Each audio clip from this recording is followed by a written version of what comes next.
Hello and welcome to ACT Prep. I'm your English teacher, Miss Abear. The last couple of times that we've met, we have been going over the practice test that you guys took together or independently, and now we've been working through justifying our responses. You were given the correct answers or the best answers according to ACT, and the first two passages, you worked with a small group, and this third passage, we asked that you work with a partner. And not only did we ask that you work with a partner, we asked you to justify not just the best answer, but why were the other answers not the best answer or the best answer choice. And so today, we're gonna see just how good your analysis skills are. And so without further ado, let's dig right into passage 3 to see how well you did. So passage 3 starts with item number 31. So item number 31, the best answer is A. It does not include any unnecessary punctuation. All of the other responses have unnecessary commas. Well, let's look at those. So, station, comma, of the Long Island Railroad, comma. Well, the of needs to be part of the entire sentence if you're going to put it in there, but it's not. And it creates this weird unnecessary comma. And then the others as well. I'm not going to dig through each one, but each one of those other answer responses have unnecessary commas, and we will dig more into that when we go into the skills portion of our ACT practice test. We're going to go into that after we go over the test as a whole, then we'll go into specific skills, and we will then dissect the nuances for the skills. So just remember that if you have a question specifically about why is this an unnecessary punctuation mark, we're going to get to that in some of our later lessons when we're looking specifically at skills. All right, so let's move on to item number 32. So item number 32, the best answer is G. It places the sentences in logical order. Sentence 1 introduces the mural. Sentence 3 describes what the mural looks like from afar. And then sentence 2 contrasts that with what the mural looks like up close. So the contrasting is why sentence 2 belongs in sentence 3 position. The other sentences create an illogical order, and I'll let you read those responses and why those responses were not correct on your own. So we'll go full screen so that you can see the justification for why those other 3 sentences are in illogical order. Okay, let's move on to item number 33. Item number 33, the best answer is C. It's the only option that creates a standard idiom. We're going to talk about idioms later on in our skills lessons, but homage to is the correct idiom. The other answer choices put an expression out there that are not standard English. And again, we'll talk more about idiomatic expression when we dig into more detailed skills. All right, do you have this answer choice correct? Not the answer choice correct. Do you have the correct analysis on this item? Good. Well, let's move on to item number 34. Item number 34, the best answer is J. The word produce is precise and appropriately explains what Shin was asked to do. Those other 3 words, some of them are illogical, some of them are just imprecise, specifically when you're talking about a work of art. The word spawn is illogical and inappropriate in that context. The word accomplish is imprecise and it's unidiomatic in the context. And the word perform is illogical and imprecise when you're talking about a visual work of art. So I hope that you got those correct. You may not know the word idiomatic expression. You may not have that as part of your vocabulary. When we get to the skills portion, we're going to add that phrase or that word idiomatic to your vocabulary so that when you are justifying your responses later in another subsequent practice test, then you will have that in your repertoire of vocabulary, that repertoire of knowledge, so that you can more accurately pinpoint and analyze these answer choices. Okay, let's move on to item number 35. Item 35, the best answer is D. It creates that logical sentence with correctly placed modifiers. The others create illogical sentences, okay? So you can look specifically at each one and see how those create the illogical sentence. It's putting the modifier in the wrong place, okay? Let's move on to number 36. We're going to go through these a little more quickly because you've already done 2 of these, and so the third one should roll a little bit quicker than the others. So let's look at 36. 36, the best answer is J. It is the only choice that uses the correct form of the possessive pronoun its. Let's talk about the word its for a second. IT apostrophe is an incorrect form of the possessive pronoun its. The clause it is creates an ungrammatical sentence and is not the possessive pronoun. IT apostrophe S is a contraction for the phrase it is. It is not the possessive pronoun its. We will dig more into those possessive pronouns.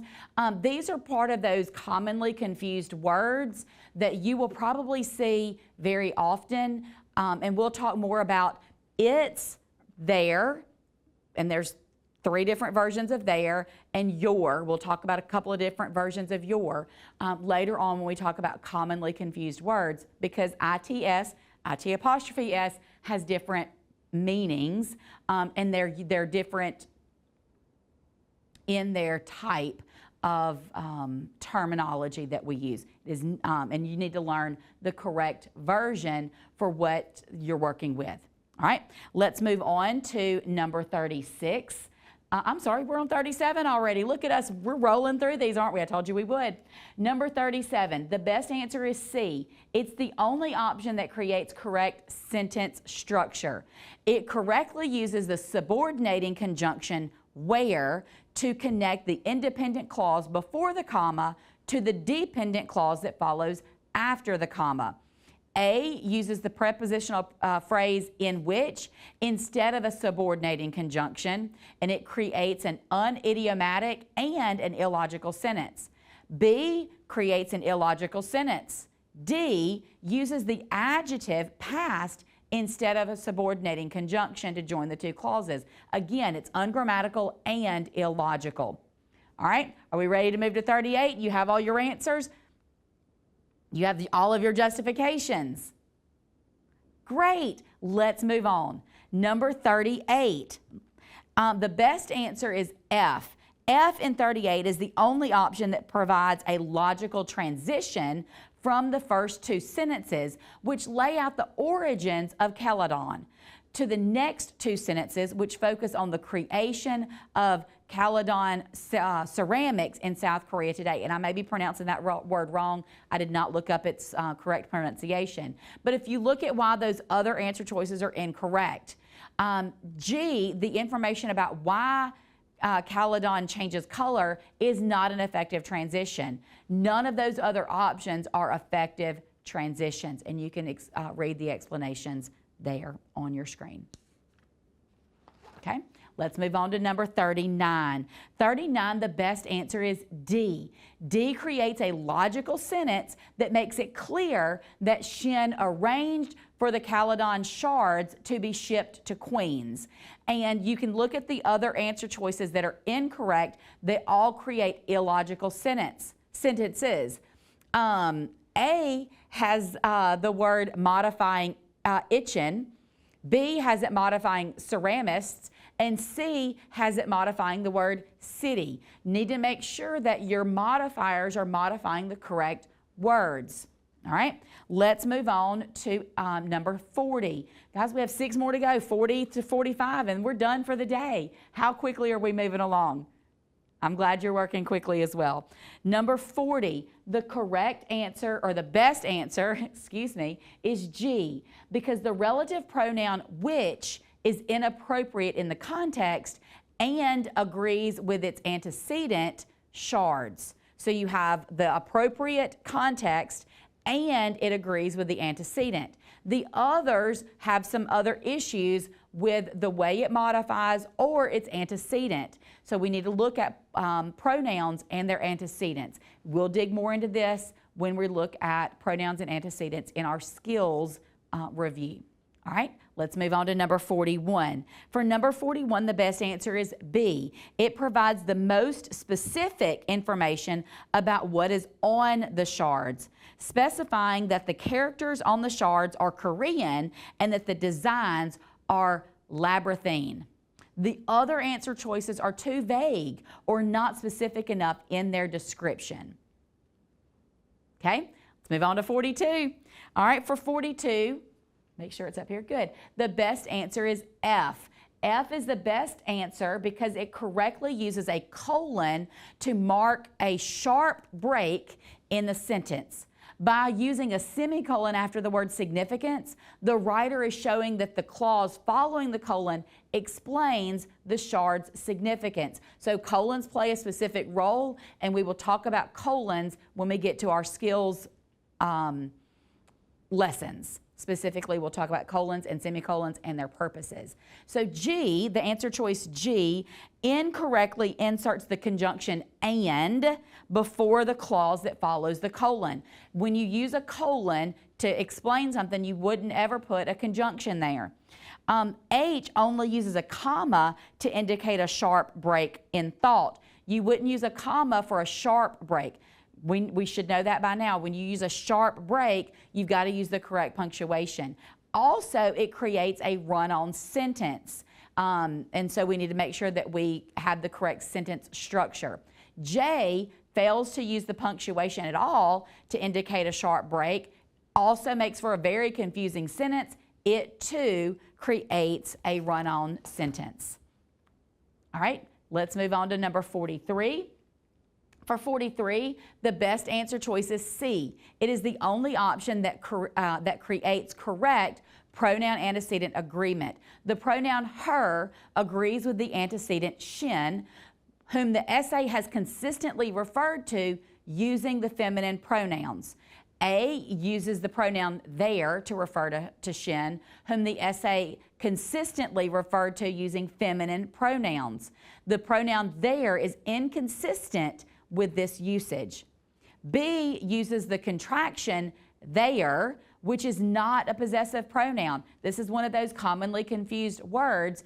The apostrophe there breaks up the phrase they are. So it's not a pronoun at all. They is a pronoun, but are is a verb. And so we're not creating the correct passive or the correct verbiage there, and creates kind of an illogical sentence.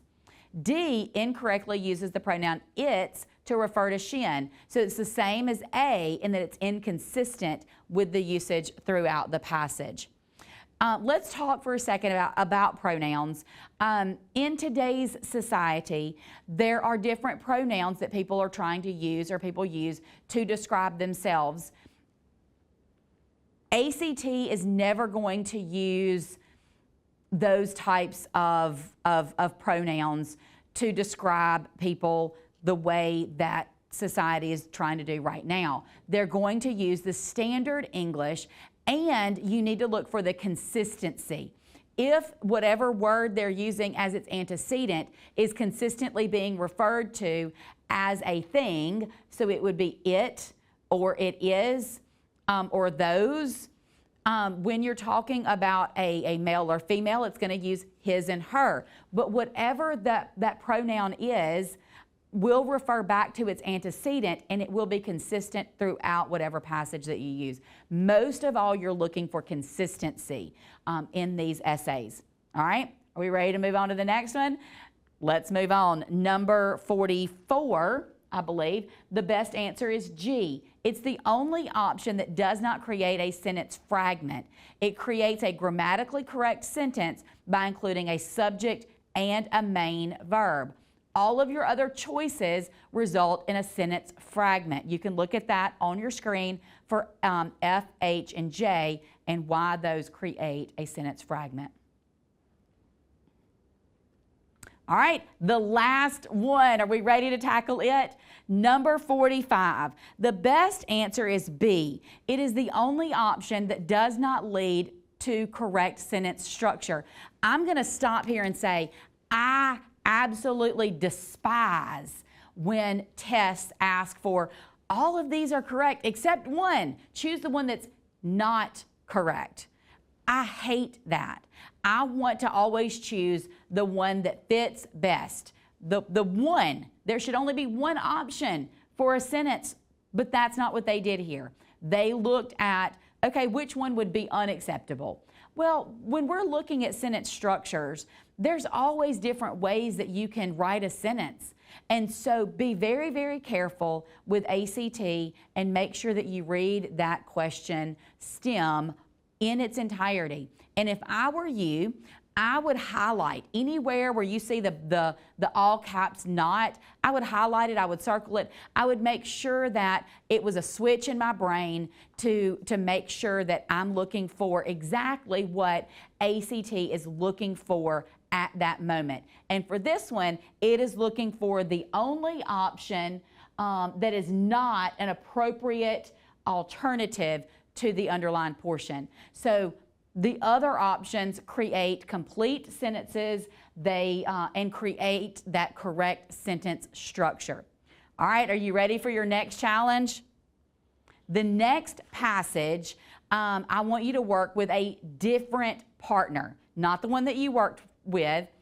And I want you to justify the best answer for each of the questions 46 through 60.